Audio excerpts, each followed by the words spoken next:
नमस्कार, आप जुड़ चुके हैं वैली एक्सप्रेस न्यूज़ के साथ। मोहम्मद आरिफ हमारे साथ जुड़ेंगे, तो ट्रैक्टर ट्रॉली यूनियन के जो प्रेसिडेंट है। इस वक्त मैं आपको बता दूं, लगातार जो यहाँ पर माइनिंग की बात की जा रही थी, माइनिंग रोकी गई है। और ट्रैक्टर ट्रॉली यूनियन जो पहले यहाँ काम किया करते थे, यानी कि 370 एप्रोबेशन के बाद कहीं ना कहीं लोगों के पेट पर जो थी वो लात मार दी गई। लात इसलिए बोल रहा हूँ क्योंकि सरकार ने एक नए ऑर्डिनेंस पास किया। ऑर्डिनेंस में ये बोल दिया गया, लोकल ट्रैक्टर ट्रॉलीज जो है उसको कहीं ना कहीं माल निकालने की जो अनुमति वो नहीं है। बाहर की जो कंपनी है यहाँ पर जो माल है, धड़ल्ले से दिन में जो माल है वो निकाल रही है, उनको कोई पूछने वाला नहीं है। चलिए मोहम्मद आरिफ से बात करते हैं। आरिफ साहब, क्या लग रहा है आपको, जिस तरह से माइनिंग एंड जियोलॉजी जो डिपार्टमेंट है वो लगातार कहता है यहाँ पर माइनिंग नहीं हो रही, और लगातार जो प्रोजेक्ट है J&K में इस वक्त लगे हुए हैं, ये माल आ रहा है तो आ कहाँ से रहा है ये? आदाब, नमस्कार, सत श्री अकाल तमाम देखने वालों को, और आपका भी बहुत बहुत शुक्रिया हम करते हैं कि आपने हमारी लगातार आवाज़ उठाते रहते हैं। जैसे कि आपने सवाल किया, ये माल आ कहाँ से रहा है। 2016 से हमने लोन लेके अपना घर गिरवी रख के अपना एक रोज़गार का साधन शुरू किया था। छोटा, हम गरीब तबके के लोग थे, तो हम लोग तो बैंक से डरते थे, लेकिन बड़ी हिम्मत करके बड़ी मुश्किल से हमने अपना एक रोज़गार चलाने का सिस्टम जो शुरू किया था।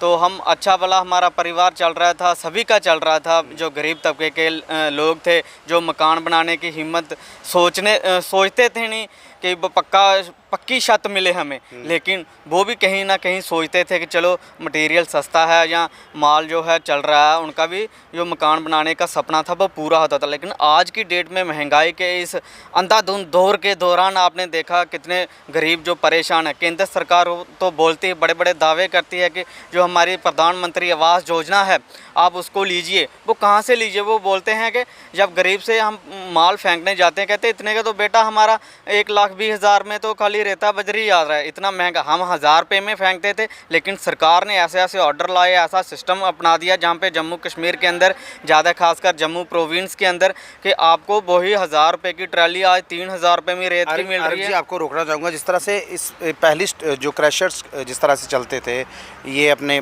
इनके भारतीय जनता पार्टी के एक जो एक्स मैं बोल दूँ MLC थे, वो भी इस मामले में फंसे थे, और कहीं ना कहीं बड़े बड़े जो नेता थे उनका नाम भी आया। उसके बाद जिस तरह से माइनिंग को बोला गया कि रोक दिया गया है। अगर माइनिंग रुकी है तो इनके रेट जो हैं, रेट कैसे डबल हो गए?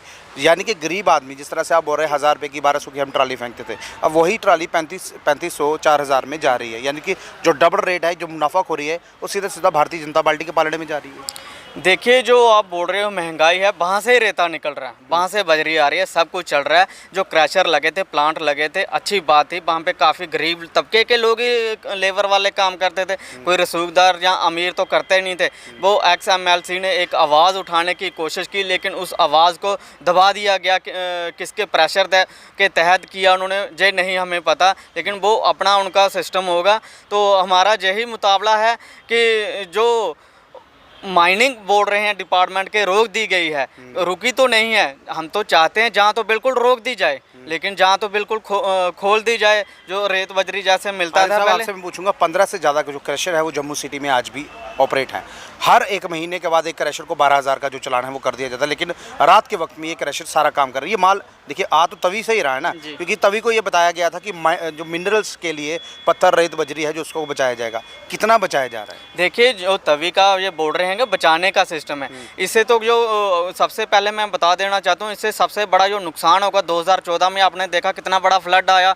अगर वो तवी से मलबा अगर नहीं निकले, रिब नहीं निकले, या रेत बजरी ना निकलने के कारण जो आपका गांधीनगर है, जहाँ जो आपके तवी के पार जो पंचायतें हैं, गांव है, डूब गए थे।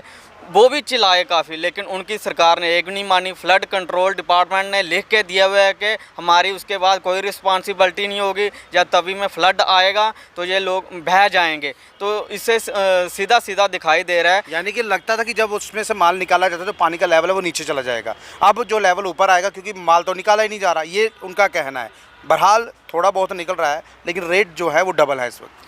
देखिए, वो तो मजबूरी में है ना। अब जिसने इतना पैसा लगा दिया, गरीब लोग, वो क्या काम करेगा? अगर लेबर का काम करता हूँ, अब मेरी तो सरकारी नौकरी, सरकार तो यहाँ तो हमें नौकरी दे, कंपनसेशन दे। सरकार कोरोना के दौरान कितनी बुरी हालत हुई हमारे लोगों की, उसमें जो हमने अपनी सेविंग रखी थी घर में, वो भी अब हमने EMI भरी, इंश्योरेंस भरा, अपने घर का सिस्टम चलाया, स्कूल की फ़ीस भरी। तो आपने केंद्र सरकार ने एक पैकेज ट्रांसपोर्टरों के लिए अनाउंस किया था, वो भी आज तक 1 रुपया नहीं मिला। वो भी ट्रांसपोर्टर अरे चलाते साहब, हैं। आप ट्रैक्टर चलाते हैं या ट्रैक्टर आपके पास होंगे, 75,000 रुपये मैंने सुना है ट्रैक्टर की जो है वो नंबर की फीस है, सही बात है कि गलत है? जी बिल्कुल, इन्होंने देखो टैक्स पे टैक्स, एक तरफ ये बोल रहे हैं कि हम किसानों की जो आमदनी है वो दोगुनी करेंगे। इन्होंने सीधा सीधा 75 नहीं है, 90 के ऊपर ही है। इन्होंने सीधा सीधा 9% था, पहले था 2.5%। हमने काफ़ी कोशिश की, एग्रीकल्चर डिपार्टमेंट से भी, ट्रांसपोर्ट डिपार्टमेंट से, वो बोलते हैं कि इसका अभी तक कोई हल नहीं निकला।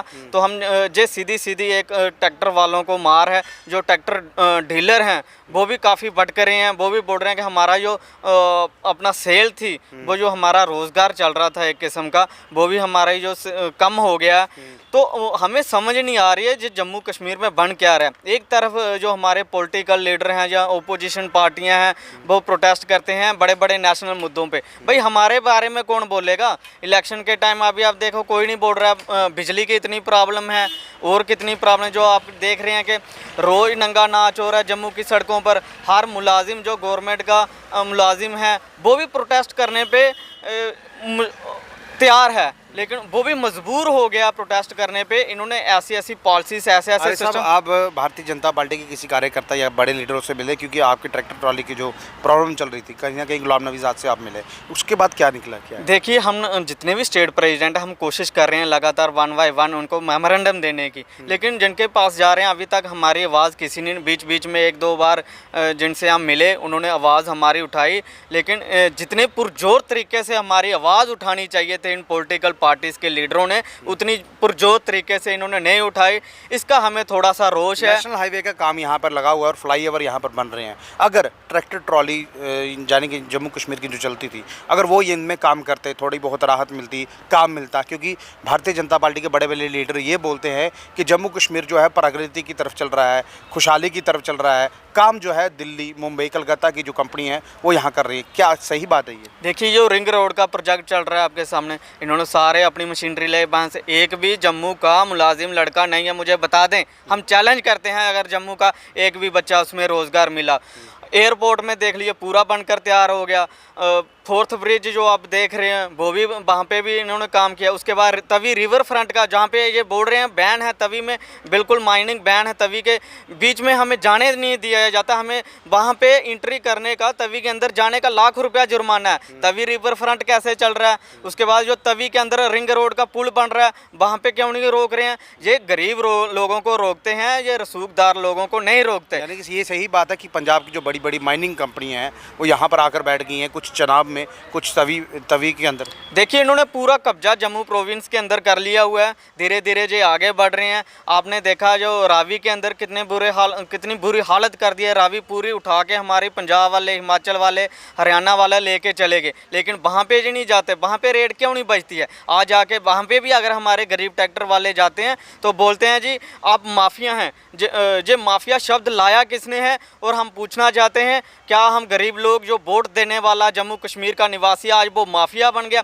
शराब बेचने वाला माफिया, पीने वाला माफिया, उसके बाद आपने देखा जो बेचारा भट्ठे वाला था उसका भी भट्ठा बैठा दिया इन्होंने, वो भी माफिया। यानी कि जो ईंट है वो भी पंजाब से आ रही है। बिल्कुल आ रही है। इन्हीं की गलत पॉलिसियों के कारण जो सारा सबसे हमारा जो नेचुरल रिसोर्सेज हैं, जो रेत बजरी पत्थर हैं, वो बाहर जा रहे हैं। उनकी जो ईंट है, जो हमारी ईंट 5 रुपए में मिलती थी, आज इनकी ईंट 10 रुपए में मिल रही है। और डबल हो गया। बिल्कुल रेट डबल हो गया। वो जो क्या नाम बोलते थे, जो ईंट है उसमें उनकी क्वालिटी और हमारी क्वालिटी में ज़मीन आसमान का फ़र्क है। हमारी क्वालिटी बिल्कुल अच्छी है, उनकी क्वालिटी में फ़र्क है। और वो बोल रहे हैं कि हर जगह वो ट्राले उनके लगे होते हैं, हर जगह स्टॉक लगा हुआ है, तो वो बेच रहे हैं। लेकिन जो बेचारे हमारे जम्मू के वोटर हैं, जो जम्मू के ब्रिक इंडस्ट्री है, उसको जीरो कर दिया। और भी जो ट्रांसपोर्टर देखे आपने, वो भी बोल पॉलिसी इन्होंने ऐसी लाई कि पुरानी गाड़ियाँ थी जो, वो बेच दो, आप नहीं लीजिए। तो ये अलग अलग से पॉलिसियाँ ला के जो गरीबों को दबाने की कोशिश की जा रही है। बहुत बहुत धन्यवाद आ रही थी हमसे बात करें। देखिए, सबसे बड़ी बात केंद्र सरकार ये बोलती है कि जम्मू, नया जम्मू बन रहा है, उद्धार हो रहा है। कितना उद्धार हो रहा है? स्मार्ट जम्मू, स्मार्ट सिटी की बात की जा रही है। और सबसे बड़ी बात, ट्रैक्टर ट्रॉली जो यूनियंस है लगातार अपनी आवाज़ उठा रही है, लेकिन करने के लिए कोई भी यहाँ कुछ राजी नहीं है। बाहर की कंपनी यहाँ पर बड़े बड़े प्रोजेक्ट्स लगे हुए हैं, पैसा बाहर से आ रहा है क्योंकि सेंटर जो है वो पैसा दे रहा है, लेकिन जो फ़ायदा है गुजरात, दिल्ली, मुंबई, जो कलकत्ता की कंपनी है, उनको डायरेक्ट दिया जा रहा है। जम्मू का जो यूथ है, जो लोग हैं, काम करने वाले लोग थे, उनको कहीं ना कहीं यहाँ से नकारा जा रहा है। कमेंट बॉक्स में कीजिएगा, उस वीडियो को ज़्यादा से शेयर कीजिए।